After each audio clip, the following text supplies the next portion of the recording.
Hello and welcome. You're watching News 9 Live, where we are in the middle of our special pre-budget programming, Budget 2024 Blueprint for the Big Leap. We here at News 9 Live have kicked off the special series that we're calling Budget 2024 Blueprint for the Big Leap. And in this edition, we are talking about India's $5 trillion economy dream by the year 2027.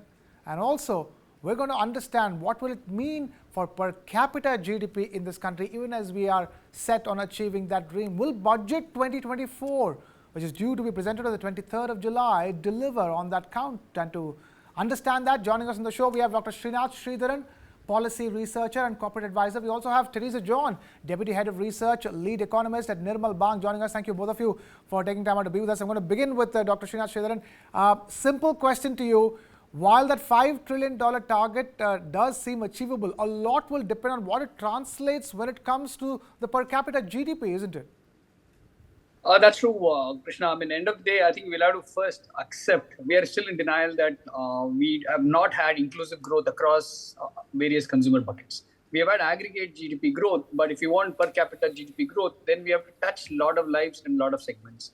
And those are the main conversations, be it, let's say, how do we improve our labor productivity? Because then you're going to talk about SME, MSME, manufacturing, agriculture across board. And I think that's the first one that we need to start.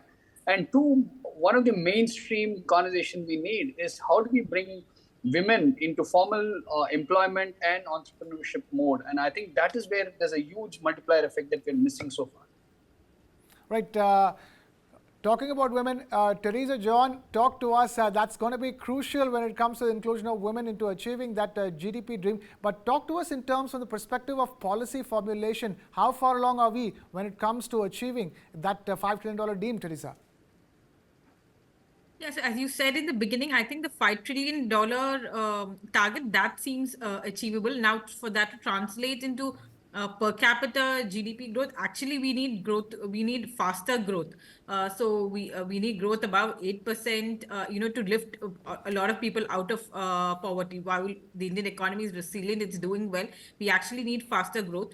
One, we can get more people into the formal sector, and even those and more people who are out of the labor force into the labor force. So that is one way would be to do it, but we actually also need faster growth. So we have a large population, basically to feed. So population growth would be, I think, stable at around 1%. But just the sheer size of the population means that the GDP itself needs to be much larger to have higher per capita GDP, because GDP per capita is nothing but the total GDP divided by the population. So that denominator is not coming down anytime soon. And probably, I mean, it's other countries want population growth because that is kind of pulling back the economy. For us, it's more about ensuring that the large population that we have is utilized to the benefit of our growth. All right. We also have Rishi Shah, partner and economist, economics advisory lead, Grant Thornton, with us on this broadcast. Rishi, talk to us that $5 trillion dream is within reach, but the real dream is to make sure that that translates when it comes to per capita GDP, isn't it? Absolutely. I think that, the design, we are in a position right now that we need to sort of step back and look at the design of our growth. Where is the growth actually coming from? How is the growth pie, sort of getting divided? Just to give you some context, if per capita income continues to grow around 7%, you would have doubled per capita income in the next 10 years. But that's not the point, right? We need to know how is it getting distributed amongst different strata in society across states, which sectors are taking up, most of the, sort of are doing the heavy lifting. And that is how that conversations need to get crafted now within the policy circles, right? So it has to be focused on people first, because there's a very narrow window, as you have to also move up the ladder for technology. And because of the geopolitical situation, you've been granted this window of sort of re-entering the global manufacturing market, and along with the increasing your services base. But yeah, the focus clearly has to be on division of the pie, because I believe around an 8 or 9% nominal growth for India is par for the course. You are going to get that over the next few years. It's about how do you divide that is what is key for us. All right, stay with us. Let me take this back to Srinath Sridharan. Srinath, the point here is that what can Budget 2024 do when it comes to, first of all, accelerating our progress towards the dream of a $5 trillion economy and making sure that, once we reach that milestone, it's meaningful in terms of per capita GDP? So Krishna, here, the 5 trillion is probably a given. But for any major mishap that could happen, $5 trillion economy for India in the next 2 years is a given. But can we take our SME and MSME along? Because that's the bulk of about 11 crore Indians work in that sector. And one of the things, let me give an example, the 45-day compulsory payment of all MSME bills, we are still dithering with the decision. It's a simple one which could help move working capital and credit access to a large bulk of Indians. We're not able to get that. We've been speaking about women entrepreneurship almost as an affirmative action. But if you look at the credit access, can we really not just play statistically and say we have 16%, 17% growth, but can we rather say it's a low base and we want 100% growth over the next 5 years to come? I think that's a great model if you look at Chinese model of how they grew their economy. GDP 1, they grew it from 1983 onwards till about earlier part of the decade. Was very, very simple. They brought in a lot more women entrepreneurs to the table. And I think there's a learning that we somehow, while we might not want to compare everything else Chinese, but I think this economic model of women empowerment is something that we must do. And the third one, very, very important context, we've just seen the NEET controversy and so on and so forth. Unless we actually revamp and fix our STEM ecosystem, my fear is in the 21st century, will we be able to create IP, sufficient global IP, at least in the Web3, AI, quantum computing, all that ecosystem? Because what we saw in the previous century there towards the end was the social media and the digital economy kind of developed. And while we might all claim that the Indian CEOs, Indian Desi CEOs are today CEOs of those large entities, mind you, they're not Indians. They might be Indian origin. The fact is it's an American entity. It's not an Indian entity. So how does India kind of build a moat for itself for the 21st century? Start with STEM ecosystem. We don't have sufficient IP. We don't have sufficient patents. Our STEM ecosystem in terms of, but for probably a handful of single-digit institutions is actually in shambles. And I think just because we churn out lots of software engineers and engineers, but not necessarily without the qualitative aspect, we should be very, very fearful. And I want to link that the last one to what has it led to in the last 30 years of such qualitative or low quality STEM education is we have a services sector which has grown in terms of value, the IT and the ITES space. But if you look at the global aspect, we are not in the cutting edge value chain at all. I think we are still depending on the forex arbitrage for that sector to grow. And in the 21st century, if you really want to say that India per capita GDP is going to increase, if you look at the screen where you're showing the top 5 economies, we will still remain, unfortunately, a lower middle class economy, even if we grow at 8% for the next 10 or 15 years. So how do we really catch up is how do we get cutting edge value creation across each of the sectors that we believe we have talent in? That's one. And I think two, the basics, agriculture also, the productivity of our agriculture produce is so low. So somewhere I think we will need a mission productivity, just like what we had white revolution and green revolution. How do we bring a mindset that we can't have chai break, sutta break, conversation break, chatter break, be it in your factories, be it in your lathe machinery, or be it in your farm productivity? How do we bring that consensus to say that it's almost like what Japan went through, Korea went through, China went through, each time they were kind of hit by a war. It was like a national mission to say, let's produce great quality, and this is for our generation will sacrifice. That's how we do nation building. Unfortunately, my fear is we seeming to be celebrating the demographic dividend too early. And as Professor rightly pointed out, the denominator is only increasing for us in terms of demographic, the productive labor between 15 and 65 years of age. So whatever we produce at the numerator, the GDP number, the per capita really won't increase. That's a fear that I have. All right, Rishi, that demographic dividend that Srinath is talking about, we're fast running out of that the demographic dividend. So tell us from your perspective, what can the upcoming budget do? Because there is now talk that the upcoming budget is going to set a long-term economic vision. That's at least the chatter that's going around. What can, from a budget perspective, be done to, to accelerate our progress towards a proper middle income economy? Right. So, let me sort of set some expectations on in and around the budget. If you see the last 10 years and how the budget has been presented and, what have we been talking about, the whole narrative around the budget has sort of changed. This has become more of an accounting exercise, which sort of happens in the developed economies. I mean, how many times have you heard of the US budget or the British budget or the Japanese budget, and on, what have they been announcing? So this is not the way the government has actually changed. It is that this is not really a very big platform for announcing policy, while making an announcement of policy sort of will happen throughout the year. This is the policy document which tells you directionally what the government is looking at, where do they want to head into, whether we're going into a fiscal consolidation, whether we're going to spend, which are the basic sectors in which you can expect the government to actually spend more money. So this is like the blueprint of what, how the government is thinking, and you will get, the announcements during the course of the year. As to your question as to, what can the government do in this particular aspect, I think that, more and more effort needs to go into creation of quality. Right. There needs to be, as I said, to which my previous speaker also alluded to, something around, like a quality mission in India. What are you really known for globally? It is not clearly, it's not quality. That is one aspect that I think that if we can touch on, that can be a big positive. The other side of it is obviously spending more on, the research side of things. How do you put out valuable research which has some say in the global market? How many papers are being published in the STEM space, which are of real value to your artificial engine sort of artificial intelligence experts, and overall in the medical field and all of that.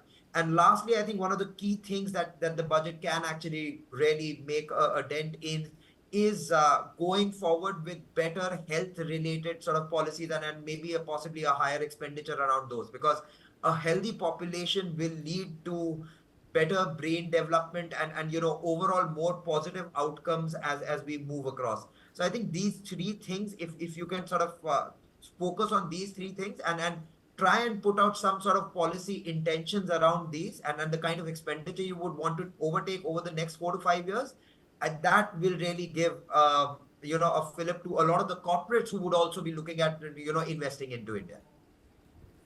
All right, Teresa, if I were to bring that same question to you, what can Budget 2024 do? What are your expectations from Budget 2024 in this regard?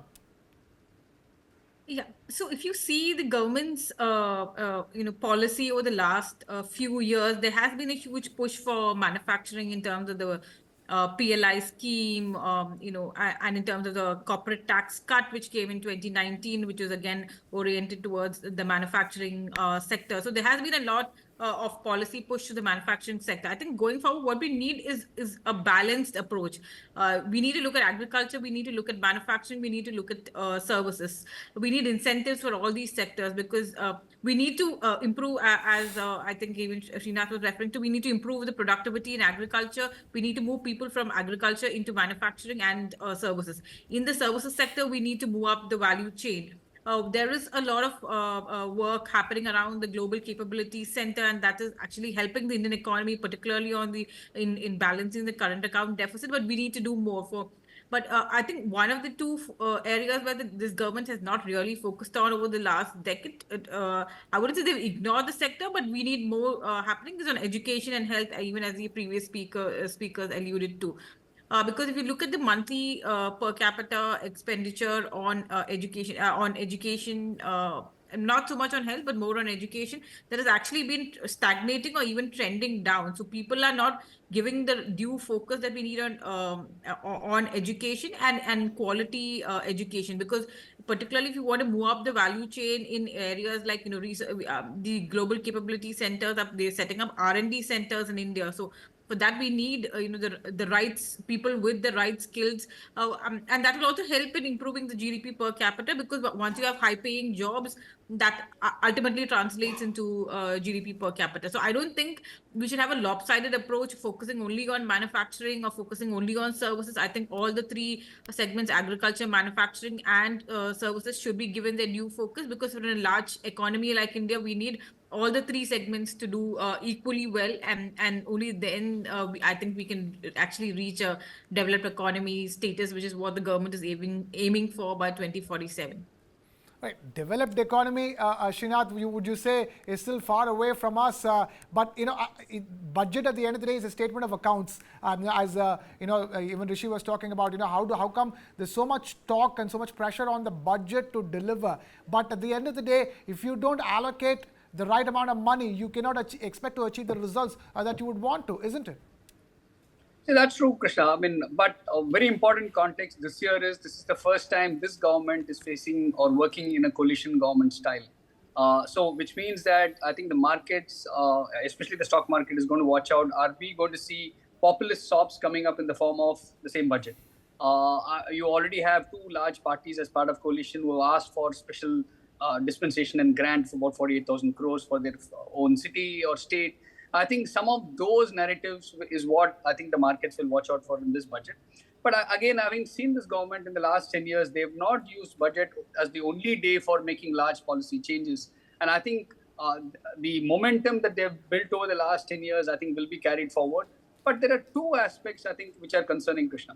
One, I think this is the first harshest summer that every single Indian state has felt. And I think we have paid a heavy price for it. So will we see anything around climate as part of the entire budget discourse? That's one. It is not. It has been done very, very minor and minuscule in the previous budget. So this time, anything around climate resilience is be expected. And I think if I can allude to the last RBI's research report, and I think that also mentioned about climate and why we should pay more attention to it. Two, I think the other narrative, considering the 16th Finance Commission has just been formed and its scope is ready, I think how is it going to pan out in the state level debt?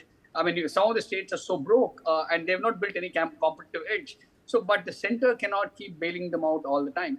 So the fact is, how are we going to see, I think we are the entire aspect of how are the center and state going to cooperate, and how do we build competitive strategy for each of the state? I think that's another statement I think we will need to see. If not in the budget, I think the indication will be in the year ahead. Right. Teresa, from budget being a statement of accounts to so much being more than that, we've also not seen enough and more big announcements come as part of the budget speech, especially in the recent budgets. Now you have Nirmala Sitharaman delivering her 6th budget.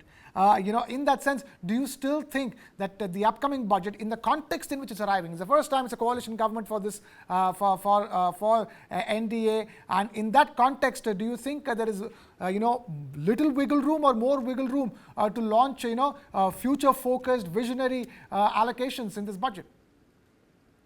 So the budget, given that this is the first major policy announcement platform that the government will have just after they've taken office for the 3rd time, I think to that extent it will be important. But you're right, over the years, the importance of the budget as the only policy document for the government, that has definitely reduced. But I think this as a stepping stone as they embark on a new term, this from that perspective, this budget will be important.